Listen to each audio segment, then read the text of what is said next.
This is the Elevate Media Podcast, created for high achievers on a mission to continuously elevate their life and business. Now here's your host, Chris Anderson. Welcome back to another episode of the Elevate Media Podcast. I'm Chris Anderson, your host. Going to dive into it today, talking about mindset. And we brought on a guest who's had multiple near-death experiences. He's got a lot of life experience.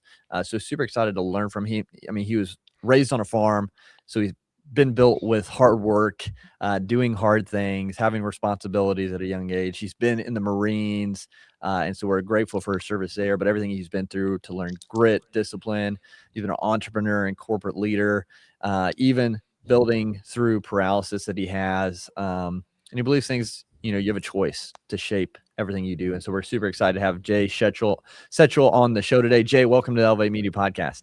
Hey, Chris, good to be here and hear your voice. It sounds good. Been a while. Yeah, absolutely. So we're going to dive right into it, Jay. I Go gave for kind it. of a highlight of your career, but you've had multiple death experiences, right? So what changes in a man's mind after he's died more than once and then comes back that he has a purpose that's not finished yet? It's a fair question. In the book that I just recently have authored, that's just about ready to be out, I had to go back when I was dictating it because I'm mostly, like you said, paralyzed. Right. I look back 56 years ago from the first time I died when I was in the Marines, and it's very hard to remember stuff that you've been trying to forget for 55 years, 56 years. I wanted to put it out of my mind. It's not a good thing. But I don't know that I learned a lot for the mindset and the faith and the belief issues, honestly, till I died my third time when I was 31 and a half. And I know that kind of takes a 13-year jump or 12 and a half year jump. But at that point, after I went through all of that, that's when I really, for some reason, really realized the purpose and the mindset and what it could do. Although I played off of what I had been through and what I had done and the responsibilities and my fortunate raising on the farm of what I had to go through and be responsible for, and so on and so forth. The Marine Corps pounded into my head, and it finally got deep enough in through my thick skull by the time I was 31. I guess that's the best way to put it. Yeah. So all three of those experiences you had were in the military? No. The first one was in the Marine Corps. The second one was by a drunk driver 4 years later. And he got run over by his own truck and killed. And then 8 years later, I jumped in a swimming pool feet first, landed on my feet in 3.5 feet of water, broke my neck in 4 places and drowned, and was paralyzed from the shoulders down. So, and you're still paralyzed today? I actually worked through it to where my left side pretty much worked, but my right side didn't. But my left side now, I've had 73 surgeries because, well, some of them from the Marine Corps and all that, but a lot of them back surgeries, things that have, because I've deteriorated on the left side so much. But my left arm is pretty much basic works. It's been all torn up and fused and rotted and pins, but my legs don't work anymore. It's been an ongoing thing. I did get back to walk, Chris, with leg braces, with crutches and things. I did that for about 15 years, and I had brainstem surgeries that put me on a walker. I was on a walker for 17 years, but then it keeps going down to where between the pain and the paralysis, I've been in a power wheelchair now for right at 8 years. Oh, wow. So that's, I mean, those are experiences, right? Not everyone has gone through traumatic things like that.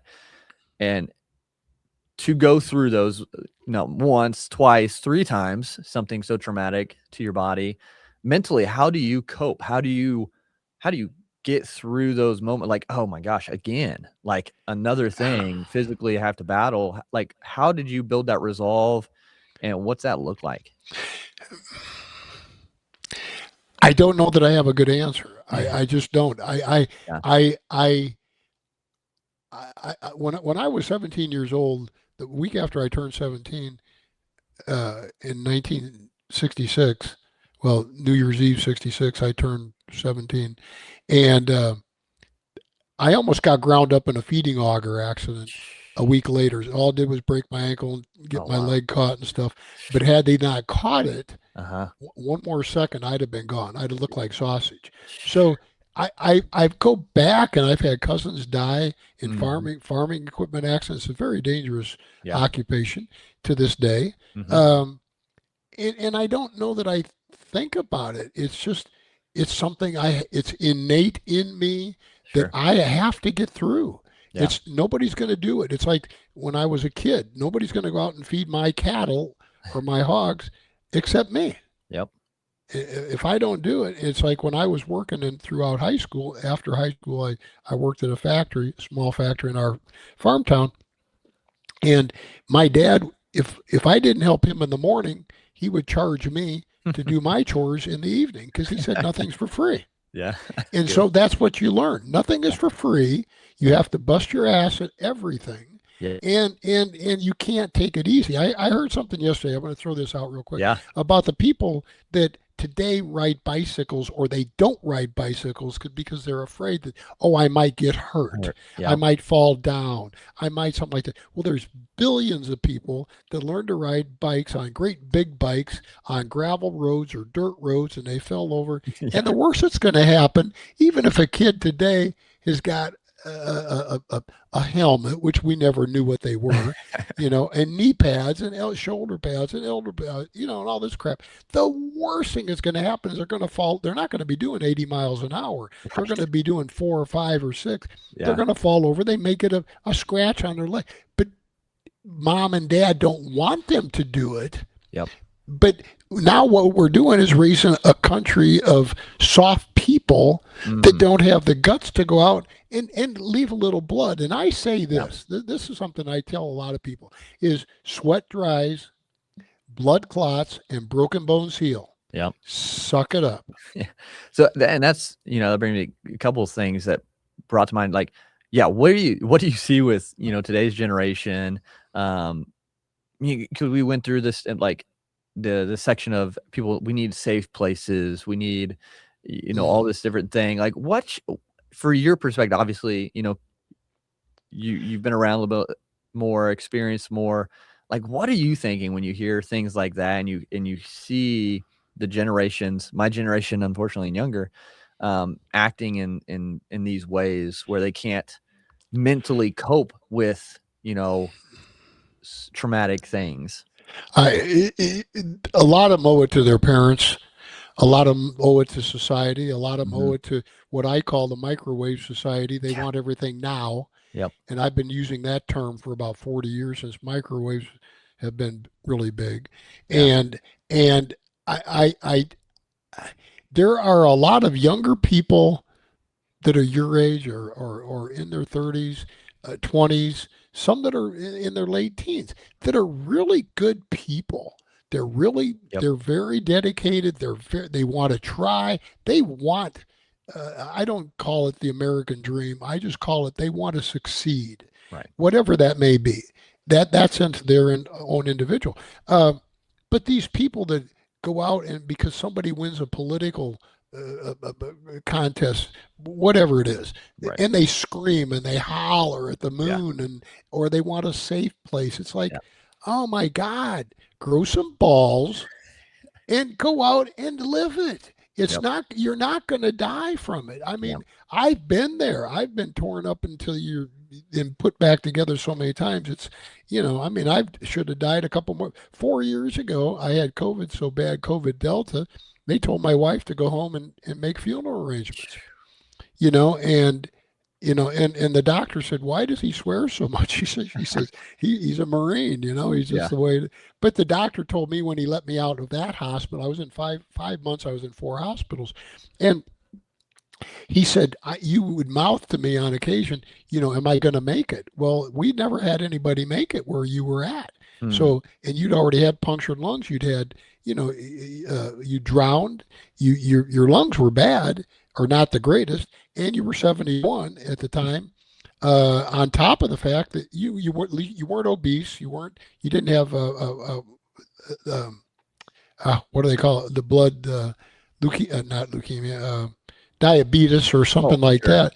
Because a lot of people that had problems with COVID and COVID Delta were diabetic, and but I didn't have that. But he told me, he said when he was letting me out to go to the next hospital, he said, every time that I would tell you, I don't know if you're going to, I didn't want to tell you no, because that's really what we thought. But he said, you would come back to me with, well, I'm going to beat this effing thing, or I'm going to whoop its effing ass. I'm not going to take. And he told me, he said, Jay, I believe it was your attitude.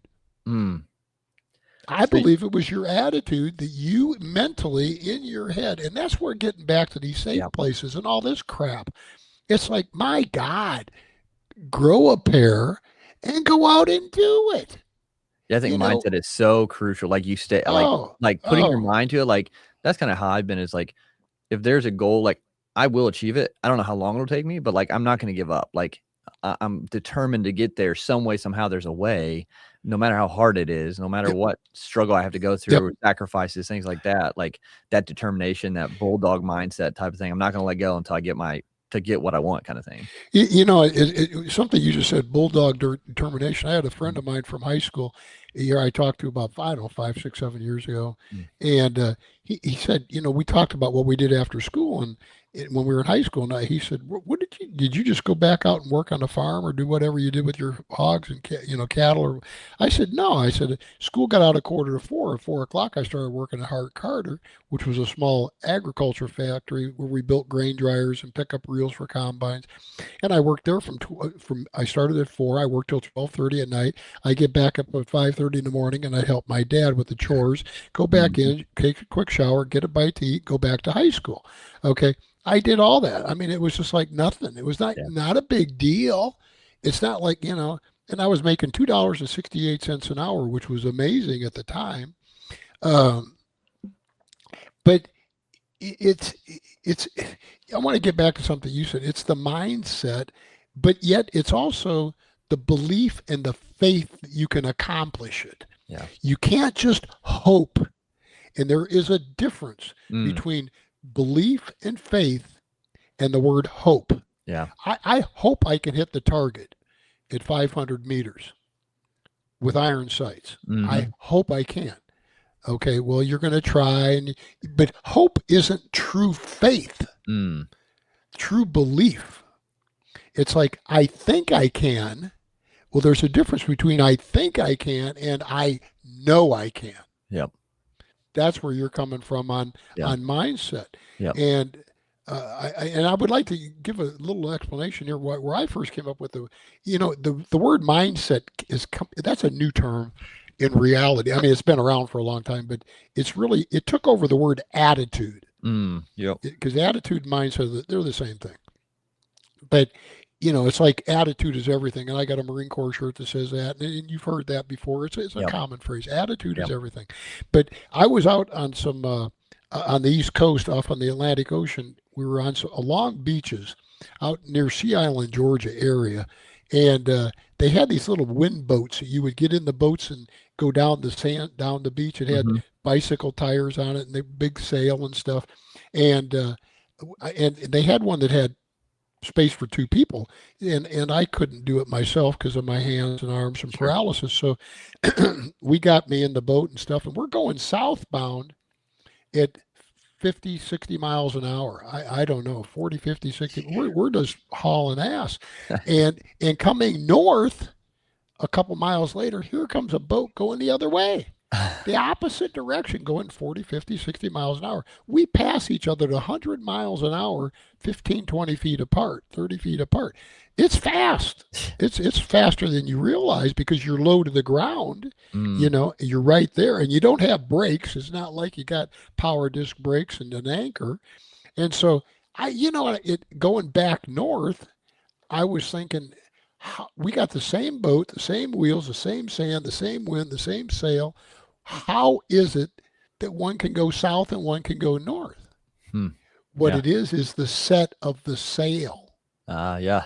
Okay. Set of the sail. So it's the set of your mind that allows you to accomplish what you were just mentioning. If I really believe something, I can do it. Yep. That's the mindset. That's where I come up with it. Now, somebody told me, well, they don't like the word mindset because that means your mind is set. No, it doesn't mean it. It's just your mindset. You can move it a little bit. You can change it. You can do 180 degrees. Those boats did. Yep.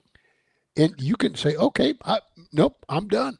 Yeah. I'm done with this. It's like that quote being, be a thermostat, not a thermometer. Don't let external factors change your temperature like a thermometer. Be a thermostat where you can set and you can change and you can adjust based on your environment to what you need to be. Yeah, exactly. You have to adjust your attitude, your perseverance, your determination, and all that based on what you're looking for or how bad you want something. But when you're dead and you want to live, or when you're paralyzed and they told you you're never going to move again, and that's getting back to that was one thing that I used when I was at the rehab center.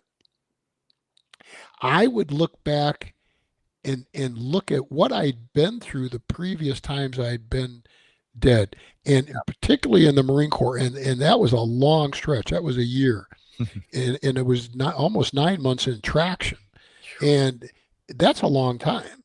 You're not out of bed. Your jaws are wired. I had 32 facial fractures. I used to stick my tongue up through the roof of my mouth, into my nasal passages in my coma, until they got me all fixed. But my point is, when you reach back and what did I go through? How tough was it? How painful was it? My 3rd-degree burns that I got. How bad was that? All the skin grafts, all this other crap. How, and if you take that and look back at that, what can I use from that I learned then and apply it to what I'm doing now? Yeah. And you can do that in business. You don't have to be dead and not do it. But what did I learn from that failure or that success? And maybe it's not a failure. Maybe it's just not going as quick as you want. But I've had some that, it's just not the right fit. And one was a hope and one was a belief. And one was a company, and I was in the 7 figures with it. And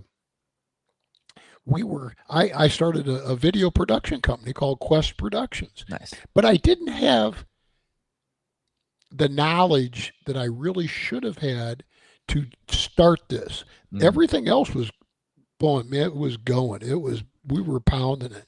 And but I hired people that I felt at the time would take it the right direction. They didn't do bad. It just wasn't a right fit at the right time with everything that was there. And I just looked at it after about a year and I said, this isn't, I don't have the faith in it and the belief in it and the commitment to it that I do to the other project. So I accepted that as my fault, not their fault, my fault. And I found somebody that was wanting to buy the equipment almost for what I paid for it. And we had made enough money to pretty much cover the other expenses. So basically, and I got out of it. Yep. I just shut it down, and it didn't bother me. Man, I felt a relief, and the thing is, so I learned from that and what I learned was, unless you're really committed to something, unless you really want to do something, unless you love something, you're better off doing something you really enjoy and you love, and get up and find that niche or that product or that service that you can provide if you're an entrepreneur.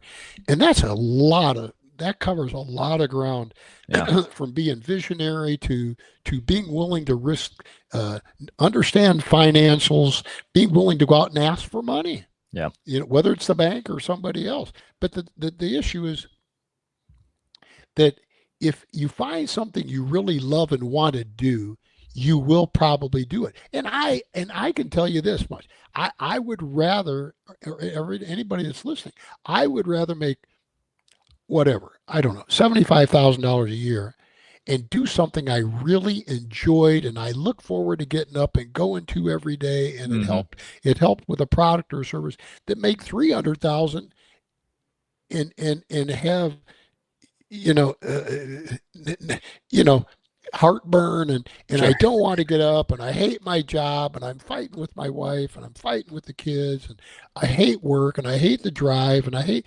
it's not worth it. Yeah. Because life is short. Yeah. And I think so many people like to that, like they kind of stay in those things that they don't like because they think there's nothing else. And they're also, I think, somewhat scared. And it reminds me of a quote Steve Jobs said. He said, remembering that you're going to die is the best way I know to avoid the trap of thinking you have something to lose. Oh, yeah. Yeah. So like life's short, right? We're all going to die. Life's short. And something that you just said, and I mentioned this, and I say this in my book too, is I personally, and I think I speak for anybody that's been dead or had a very close near-death experience, been there, people in general do not have an appreciation for life and what life can offer and what they can offer life until they've been dead and come back or near dead and come back. It changes your entire perspective 100%. Now, and a good one is like if you're driving down the road and you're in, I don't know, you're in Arizona and you don't get much rain, but all of a sudden it rains and all of a sudden the roads are slick because of all the dust. Okay, and you hit your brakes and you go, oh my God, but you don't have an accident, but you almost do. Yeah. What do you do the next 10 or 15, 20 miles? Yep. You drive 25 miles an hour. You go like this, and you think back what just happened. Yep. And that may change some of your perspective on what you're going to do the rest of that day or week or whatever. Yeah. So like with that, people, like if they haven't been through like super severe, maybe they've had like that where they've almost crashed, or maybe they've had, loss of loved one that's hard or something of that nature. How do they start to build that resiliency, that mental toughness, that they can go and, take these risks or, quit their job and move across country because they think it's going to be better for them and take these, bigger calculated risks to live into their purpose? I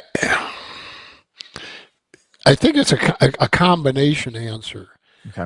One is I have either started between companies I've started, corporations that I've worked for a couple. One was very, very good. It wasn't a job. It was a pleasure. It was I learned a lot. But companies I've started, moves I've had to make, I've probably in the range of 35 to 40. Okay. So when somebody tells me they've done 2 or 3, grow up, for God's sakes. I thank God I was raised by parents that when we got out of high school, they wanted us to be able to be responsible enough, understand enough that we could go out and go on our own. Yep. And that's a lot of the problem today. They're I don't know what the word is, sissified or coddled or whatever the word is, pacified so much that they're afraid to do it. Oh, well, you didn't tell me about this. I don't know how to balance a checkbook. I don't know about money. I don't know about whatever. But I think a lot of it is, number one, you just got to grow up and admit that, hey, I'm an adult. I can do this. Hundreds of millions, billions of people have done this before me. And a real good example is children or young people that have been they call them Army brats. Okay. Yeah. Whether it's Marine Corps, Navy, Air Force, it doesn't matter. But where they've moved all around the world. My ex-wife was born in Pennsylvania. She's got a sister who was born in Scotland, one in England, one in Japan, one in Germany, because they had 7. Yeah. She had 6 brothers and sisters plus her 7 total, and they were all born in a different part of the world. But they learned a lot. And I have not talked to more than 1 or 2 out of hundreds or thousands of people whose parents were military and they had to move here or there, or at least 3 or 4 times, that didn't appreciate it. Yeah. They learned the culture, and if they were in Okinawa or they were in Japan or if they were in Germany, and they realized some things that they didn't like and some things they did like. Yeah. And then they come back here to America and they go, oh, wow, this is really bad, or this is good. Right. So I think a lot of it is the other part of that is not just grow up and become an adult and accept the fact that, hey, my great-grandparents are dead. My grandparents have passed away. My mom and dad are going to die someday. Someday I'm going to die. Mm-hmm. And accept that fact. And what do you have to do for yourself, your family at that time? As long as it's something you like to do or want to do, what's the difference? Right. It doesn't matter. That's why they got trains, planes, and automobiles, to use the old movie, right? Yeah. With John Candy, right? Yeah. You can go back and visit. And sometimes it's better to have somebody who lives 500 miles away, and when you visit, it's a worthwhile visit. They can live 10 miles from you. You never see them, and when you get together, it's like, oh, I don't know. It's like, But the other thing is I believe is learning, reading, growing, educate yourself. Tapes, videos, YouTube, a podcast. Listen to somebody that really gets you. I listened to one the other day that the lady had a good point, and it was really a good point. And then she got on the bicycle thing that we talked about earlier. Yep. And I thought, what are the chances? And she was exactly right. And this was a woman saying, hey, if you can't accept the fact that you might get hurt or roughed up a little bit, get back up and get going. That's the problem. Yeah. You're too much of a wuss. Yeah. That was what she said. Yeah. It happened to me. Yeah. It reminds me of the quote, hard times make strong men make easy times, easy times make weak men, and weak men create hard times. And it's like that cycle. Yes, sir. Exactly. And you're spot on with that. Yeah. It's and we just see so much of it now. I feel, I don't know, probably get called out for saying weakness and things like that, but like you see, men being, attacked for quote unquote toxic masculinity when it's just being a man, right? Being a leader and things like that. Okay. I don't want a toxic man. No, right. But I want them to go win the war. Yeah, exactly. Yeah. Really?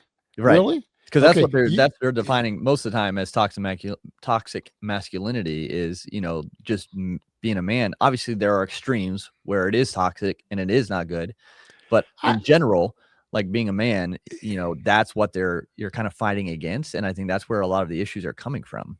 It's coming from people that can't take it. Yeah. That's where it's coming from. Because I don't know any man that's so toxic as far as masculinity. Depends on what you're doing. If you're in the oil fields out here in Texas, you better have a pair and be toxic. Be a man. Yep. Okay, or offshore, or if you're in combat, if you're in special forces or Marine MARSOC or just a grunt in the Marine Corps. I want guys that are going to go out there that are 17, 18, 19 years old. And I hear this from a friend of mine that's a SEAL, and he said, you Marines are crazy. Yeah. They're crazy. I watched them from a sniper position as they're going down the streets, 17, 18, 19 years old. They're kicking indoors, throwing grenades, going in full auto. That's toxic masculinity. Yeah. And people don't want that until they need it. Yeah. They don't want it, but yet if you're calling a policeman, you don't want a cop to show up and go, I don't know, right, exactly. Should I get out of my car? No, you want a guy that's going to slide up broadside, smoke from his tires going squeal and squall, and jump out and go, dude, down now. That's the problem. Yeah. So I don't know that it's toxic. It's only toxic. The only word I think, and you can be toxic whether you're a child, adult, an old person, a man, a woman. It doesn't matter. If you don't want to help or provide, or that's if you take something that's toxic, it's going to hurt you internally, physically. But it's just the fact that people can't take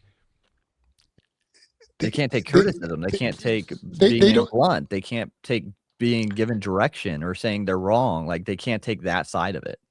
I just don't think that they've got the guts to admit that they're weak.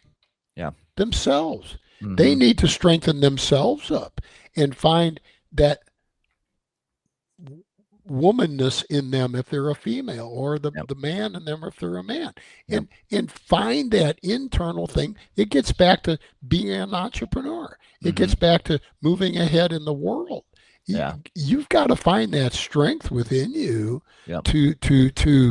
to move ahead. And that strength, when I put in the book, the strength within you, that strength can come from your upbringing. It can come from teachers. Maybe if you went to church a lot, your faith. It can come from anger. It can come from frustration, but it can come from within you. Pain. I'm in a lot of pain. I have an enormous amount of pain, 24 hours a day. It doesn't. It never goes away. And I may sit here and not look like it, but you don't want to know how my back feels after 15 back surgeries, and especially sitting in a wheelchair, it's really bad. But the thing is, you just suck it up. Yeah. Move through it. Yeah. It's not going to kill me. Right. It's going to hurt. It's discomfort, but it's not going to kill me. And the more you look at yourself and let that pain drive you. And there's an old saying, busy hands, busy mind. Mm-hmm. Okay. And with that saying, if you let that pain, if you concentrate on something, you forget about the pain. Yep. You forget about that. Yeah. If it may be cold and windy, it may be 30 below outside and windy, and the chill factor is 65 below. Yeah. But you're in a house, it's okay, 72 degrees or 73 or whatever, and you're working on something. You're not thinking about that. Right. You're out. That's the same. To me, same difference is the pain issue. Yeah. So looking at the world, we see the wokeness, we see the, anti-masculinity, we see the coddled generations, we see all of this. Do you have hope for the future? Do you have faith that we can turn things around, or are we going to have to hit a breaking point where it starts shifting back? I really have mixed feelings on that. I really do. I unless we get a handle on it pretty quick. And I saw on the news this morning, and I passed it on to a couple of people, there was a legislature in Virginia or North Carolina, and he was showing that they had books they had in school with boys pointing out what they've got or what they don't have. And you're a boy if you don't have a, and a ding-a-ling, right? And that's not a fact. That's a lie. Yeah. But then they also said they had nude Santa, and they had all these pictures of nude men at 4 years old, fourth grade, 4 years old, kindergarten kids. And then in first grade and second grade, and this legislature was going, what kind of crap is, and then he was reading some of the stuff, and he just threw the books like this. Mm-hmm. He was upset. So I believe that if we have enough people, it takes fewer strong people can dominate a lot more weak people. Yep. And if we can get that, and I don't mean dominate in the word dominate, I don't want to use that as negative. But be able to lead, be able to direct. You can lead and direct and see, it's like I don't understand the people that don't mind a murderer going free to go out and murder again. Yeah. And they vote for it. Right. It's okay. Then they need to go back, and those people need to go back to their family and visit their family that voted for it and do their job. It makes no sense. But I believe that I do have hope for humanity. I do have hope for it.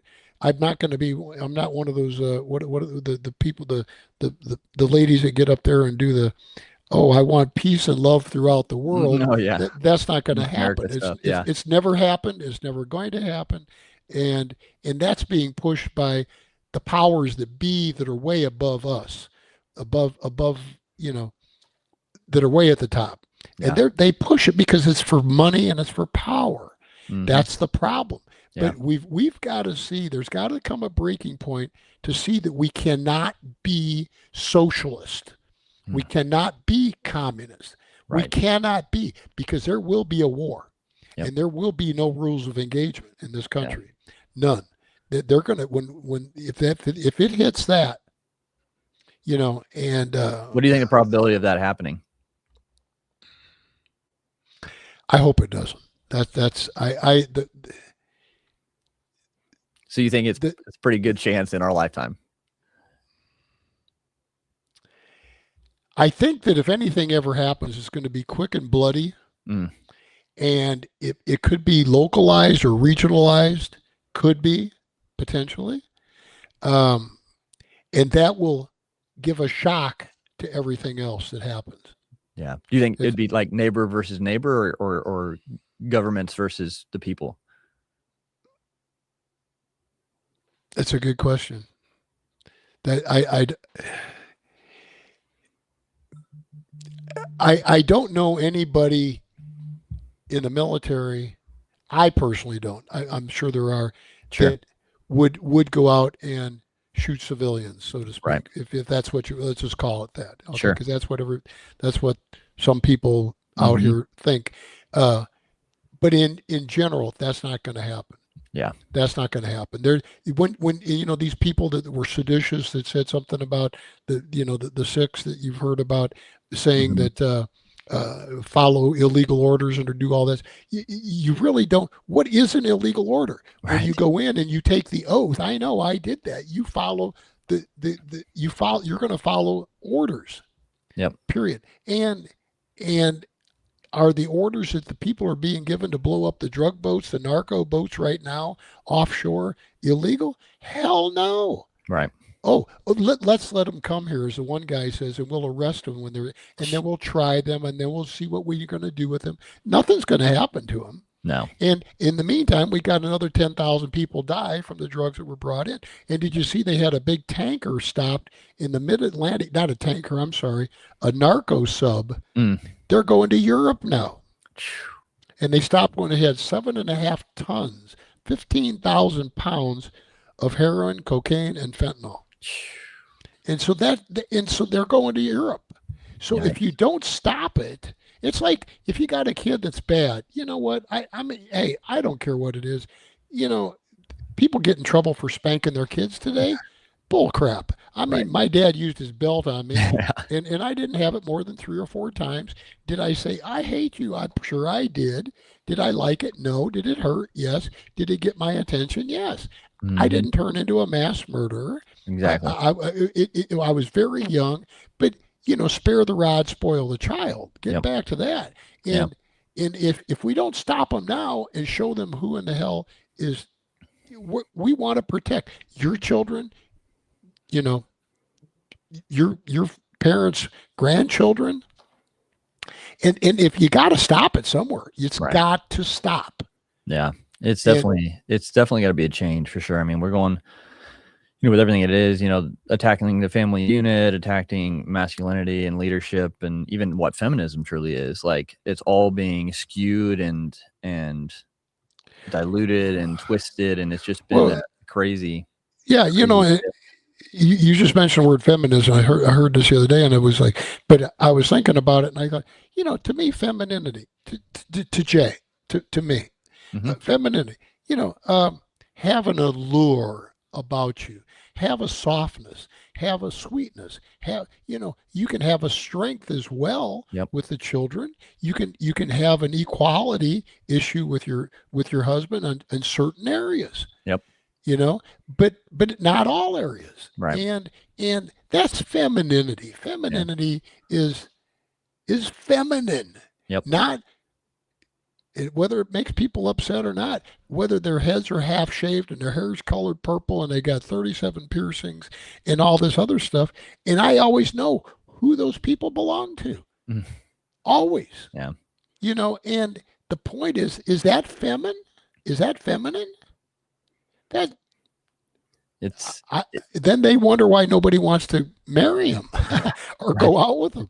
I mean, I think there's definitely the two genders. I mean, we're created for a reason, and we have our strengths and we have our weaknesses, and that's why 100%. And with it, like, and Christopher Reeve, Superman, was paralyzed. I met Really?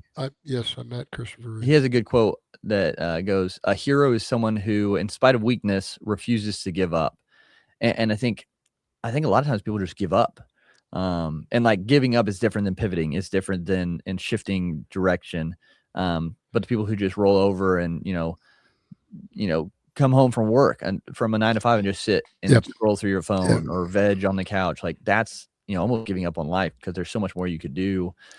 For you though, what story do you want your great grandkids to tell about you as the man you chose to become? Wow. I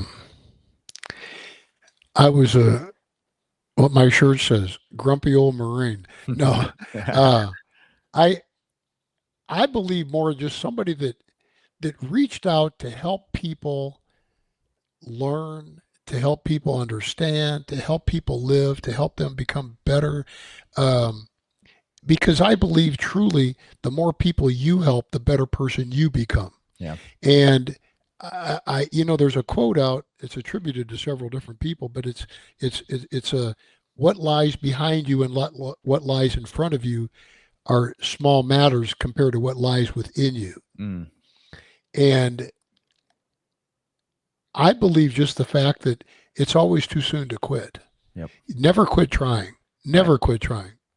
And I made a note with a gentleman 8 years ago. He called me. He heard I'd been gone 3 times, and we got talking about it. And I just said, the thing is, you can't, if you're breathing, you should be trying. Yep. If you're breathing, you better be working at it. If you're breathing, you better be moving, because when you quit moving, you die. Yeah. So I think that thing is it's always too soon to quit. That's what my grandparents or my grandchildren. Yeah. I would like probably for them just to say, God, that old guy, he was just nothing would stop him. He just kept going through it, whether he was paralyzed, whether it didn't matter. And he reached out, and I can't think of something better to do that's, Christ-like, if you will. It is, and that's to help other people. Yep. And I don't mean people that don't want it. Sure. I'm not talking about, hey, there's people around the world that can use help that don't understand what we're doing. They don't even understand our culture. Yeah. And but to help people, if you probably have a neighbor that could use some help. It may be somebody that's older, and it's a good time of the year. Thanksgiving, Christmas time, Easter is always good. Is reach out to those people. It's amazing what little bit, just giving some, whether we donate clothes. My wife and I are raising twins that are 8 years old, a little boy and a girl. Sure. We've had them since they were 3 weeks old, and I'm 70. I'll be 76, and these kids drive me crazy, and so we take their clothes and we give them, but we try to say, okay, if you get 4 new toys, you dig out 3 or 4 toys you had, and we're going to donate those to make room for the new ones. And when they've been giving those more and more and more to people, and they're donating them to people, and they're seeing the results. And one thing that I think that can make a lot of difference is go to hospitals, go to old folks' homes. Go to rehab clinics. See the people that are laying there from broken necks. See the people that are really hurting badly. See the people that have, quote unquote, no hope. And talk to them. See what you can do for them. I've got an older lady. Well, she's mid-60s, late 60s, and she takes little pieces of candy and little things like that to some old folks' home. But they just get excited about it. Somebody came to see me. Yep. And I remember that being in the Marine Corps. I had 3 kids, young kids. We were kids, I guess. But 3 young people came and visited me when I was in the Naval Hospital at Camp Pendleton, California.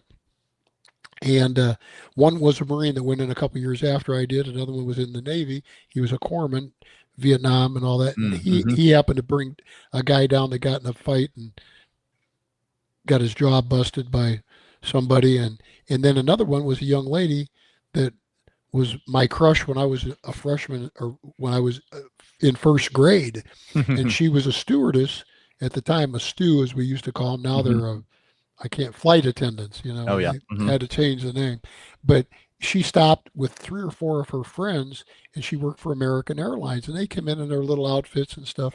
and I heard this ruckus in the hospital ward, and there were about 35 guys in there, and they came to see me, and I'm sitting there with 3rd-degree burns, and my jaws are wired together. I looked like hell. It had been 4 or 5 months after I died, and I was still bad. But man, what a gift! Yeah, what a gift! And that it's just, that's it. I don't, but it's about helping other people. 100%. It's in, and if you do something, or you start, for the entrepreneurs or the people out there that are listening, that are really interested, find something that is needed, something that is wanted. And even something, if somebody is fulfilling that need or want, that doesn't mean that whoever's fulfilling it is doing the best job at it. Yep. And can you improve upon it?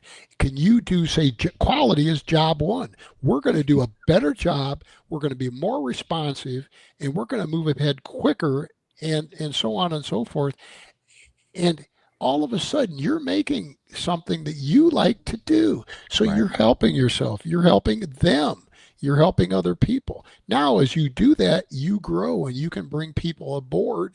But make sure that they are on the same page that you're on. There's an old thing that says, make sure that when you're on a mission, find others that are on the same mission, or something like that. And that's kind of hard to do, because nobody else has your mind. Nobody else has and you are a product of your life's experiences and choices and what you've chosen to do. Yeah. That's what forms Chris. That's what made Jay. It's like, did I choose the best all the time? Heck no. Right. Yeah. But you learn from it. Yep. Learn from it, adapt, move forward. And Jay, this has been a great conversation. And I think right there, that was a great point to end on, is just serving others, helping other people. Find a way you can do that. Even if it's just going and sitting with someone, right, and just being with them in hard times. And so before we kind of close things out, where can people connect with you, learn more from you, and find more about your book? Where would be the best place for them to go? I got a website that's it's still under construction. It's just about wrapped up. It's called Never Quit Trying. Perfect. Which is kind of, but it's Jay, my first name, Jay at Never Quit Trying is my email on that. And then the book I've got coming out is called The Strength Within You, with the subtitle, It's Always Too Soon to Quit. And right now it's on Amazon on an ebook. They got a sale on it for another 9 days till the other ones hit. And it's #1 in teenage and young adult inspirational and motivational books. Cool. Congrats on that. And that's awesome. Thank you very much. And it's #1 in attitude through physical disabilities. Okay. Ebooks. That's awesome. So I think if people do things from their heart, with common sense, they're going to succeed. Agree. And so everyone, make sure you connect with Jay, check out his books, and just continue to learn and grow through what he's been through and what he gives out there. And again, Jay, this has been a great episode. I appreciate your time and sharing your story, sharing your information and experiences with everybody. But yeah, and if you're listening to this right now and you know someone who's struggling, you know someone who's going through it, share this episode with them, because we can help more people that way. And if you haven't yet, make sure you follow the show, leave a rating and review so we can keep doing this. We're getting close to 500 episodes, and we do it to continue to support and help you all listening. So again, thank you so much for tuning in. Until next time, go out there, elevate your life, elevate your brand, and we'll talk to you again soon.